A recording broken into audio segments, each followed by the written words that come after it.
A lesson I learned really early on was unless the Lord builds the house, we labor in vain when we try to build it.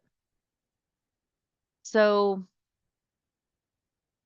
I did give a testimony about waiting on the Lord and about his perfect Kairos timing and what my flesh wanted here recently. It's called Earth Dreams on this YouTube channel. But, basically what my flesh wanted was to reach out in reconciliation with my parents. But I knew that I had to be obedient and wait on the Lord for his perfect timing because his perfect timing brings peace and a total restoration, and it's perfectly divine. There's no question. But if I had done it in my own timing, I don't know like what that would have led to. I don't know if their hearts would have been ready to receive me and vice versa. If my heart would have been fully ready to receive them. But I actually, and the reason why I was able to wait, I mean, yes, my faith has grown, and I've learned a lot from the Lord, but I wanted to share another personal testimony that hopefully brings you some faith and some clarity, maybe in your own life. Because this truly is this walk. It's like we share donuts, right, with one another. It's, a community of faith that it tastes sweet and we want to share it in communion with others, right? Because donuts are a good thing, but it's never fun whenever you're eating them by yourself, in my opinion. You know, like you always want to eat it with your family and friends. So, going and in this video, I do want to make mention that you probably don't want little ears listening to this.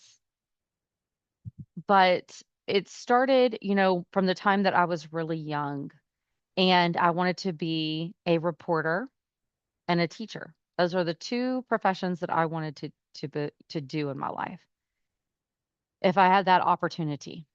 And praise Yah, he let me do both. But the reporter job, okay, so I had graduated from college and I remember praying and just pleading with the Lord, like this is what I want to do, and really fighting and striving and doing everything I could to become a reporter and anchor in my own flesh by using my own skills, but not relying on his perfect timing. And so let me tell you a story about what happened. So I ended up, after an internship, after working, at a different market, I ended up getting a job as a reporter and anchor in a small town called Victoria, Texas. And it was at this one small news station, and they actually covered like seven different counties. Anyway, so this was back in 2002, 2003. And, just there basically what happened was there was something that was breaking news that had happened.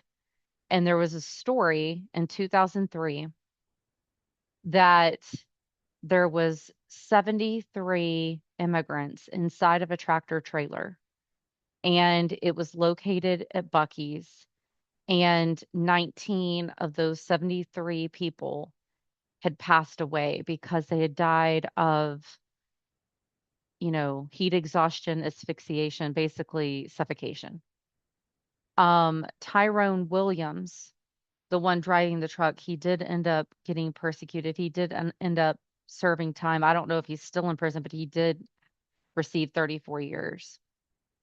But I was the first reporter on the scene. And this is hard to talk about.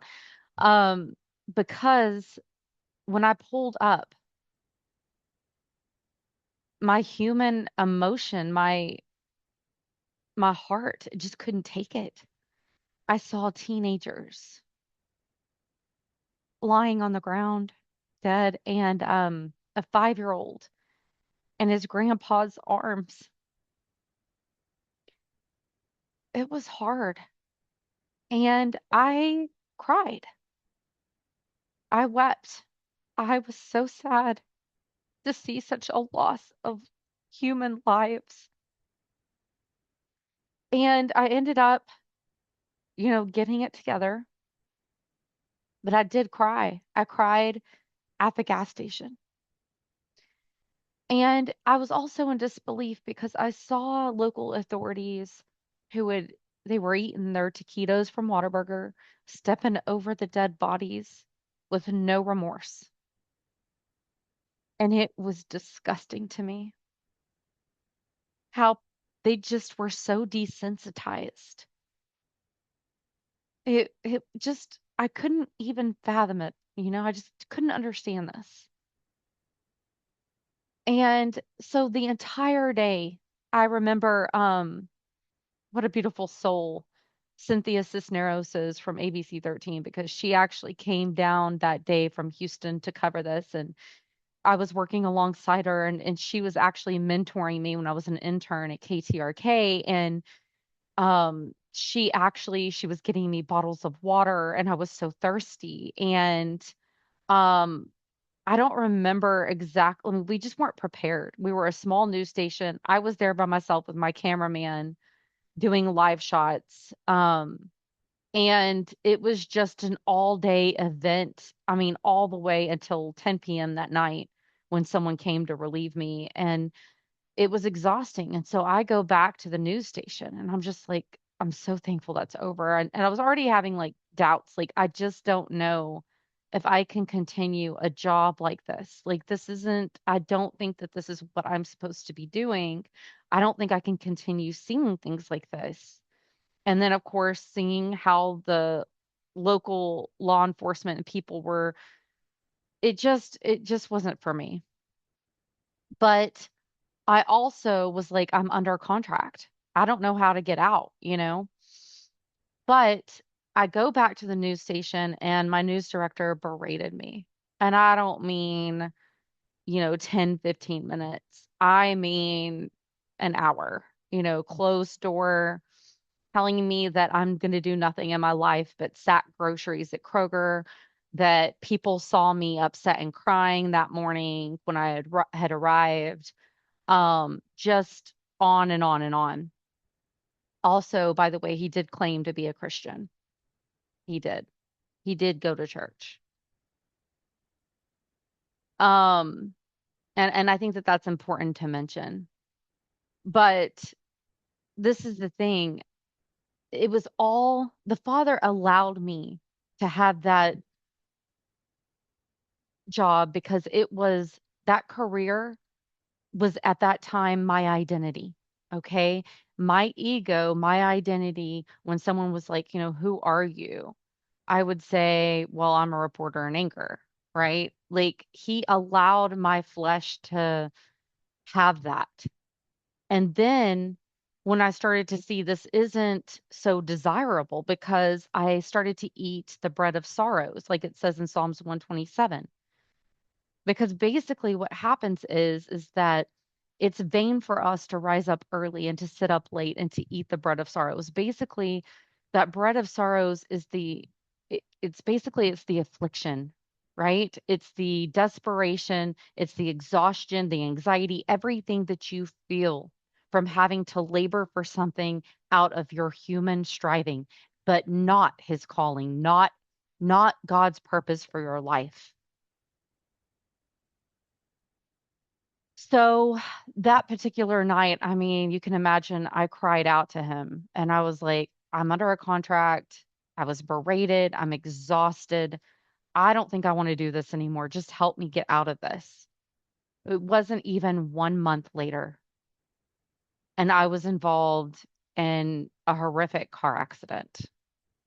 And this guy basically pulls out in front of me and I T-bone him because he didn't see my vehicle. And I end up, because of that car accident, I could not turn my head left and I could not turn my head right. Okay. Now, if you know anything about the Bible, this was prophetic. Okay. I didn't know it at the time, but basically, I was stiff-necked and I had what you call a divine interruption in my timeline, like in what I thought was right to receive God's perfect timing. Okay. To receive the peace that He was wanting to give to me. Okay. And so I end up going to, I was the first one in Houston that ever had this procedure done, but basically where they do Botox, but it's all up and down your spine and they inject it in the different discs in your in neck and your spine. I was the first one for it to be done in Houston. And praise God, because let me tell you, he does use medication. He does use medicine. I came out of there after months of not being able to turn my head left and right and I was able to turn my head left and right and I didn't have pain anymore and it was amazing. And all glory to him. And then that changed the trajectory of my life. I did start during that time. I did start seeking God more. I did start praising him more. I did start, just trying to have more of a relationship with him, okay? And it was all for his glory and all for his purpose. But when we labor in vain and we do things out of our own flesh, it only causes us angst. And I just wish that somebody had explained this to me in the past, because this is the thing. This has happened on more than one occasion where I would tell somebody, I remember whenever the Hokey Pokey came out, another example. And I told it back in 2020, 2021, and I told this particular friend of mine, I said, look, I said, please pray about if you should take it. And she's like, well, I did pray and I didn't receive an answer. I'm like, how long did you wait? Look, the hardest part is waiting on the Lord to receive his answer because his timing, it could look like 6 months from now. It could look like 3 months from we don't, I mean, that's the patience of the saints is waiting on his timing. It's not our own timing. And then she went and she ended up taking the hokey pokey because she said she never received a sign or a word from the Lord, even though I still feel like I could have been the one that was trying, just talking to her as a witness. Like maybe you shouldn't take a look at all this stuff that's in it. My son, he had actually, there's this, he says it so beautifully, but basically there was a man wanting to be rescued on an island and he kept praying for someone to come and rescue him. And it's like a helicopter shows up and he's like, no, someone else is going to come rescue me. And then someone with a boat shows up and he's like, nope, someone else is going to, I mean, it's like, but yet all these people came to rescue him. It's like sometimes the people are standing right there in front of us, but we can't see the forest for the trees.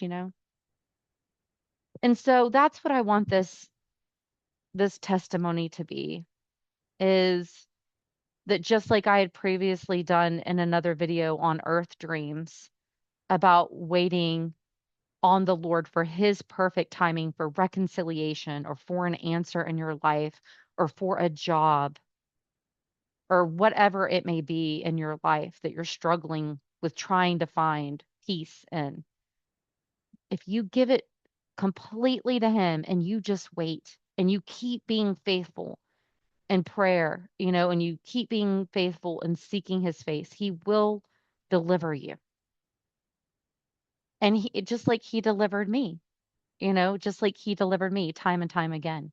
And he continues to do it because he shows you things. Like it even says in John, he shows you things that come to pass before they do, so you know that he is he.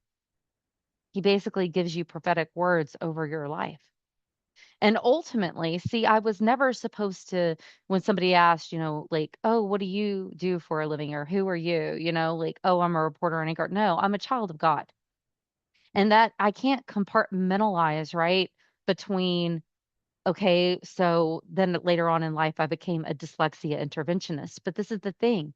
or a tutor, to tutor those that have dyslexia. And here's the thing, that's not who I am. Who I am is I'm a child of the Most High. And I happen to take that into my work in serving others who may have dyslexia. Do you see? So my life isn't compartmentalized. Like I don't take and say, okay, well, I'm only a child of God, on Sabbath or on a Sunday and on a Wednesday night. No, I'm always a child of God. And that's the way that I conduct my life because I am in him and he is in me, right? And that's what he's always wanted. He's always wanted my whole heart. And that's what he wants from you is he wants your whole heart. And that's ultimately what Kairos timing is it's not the double-mindedness because when we have that self-seeking Chronos timing, that's that heart that's double-minded. In fact, in Psalms 127, unless the Lord builds the house, then we labor in vain. Well, that house is our heart.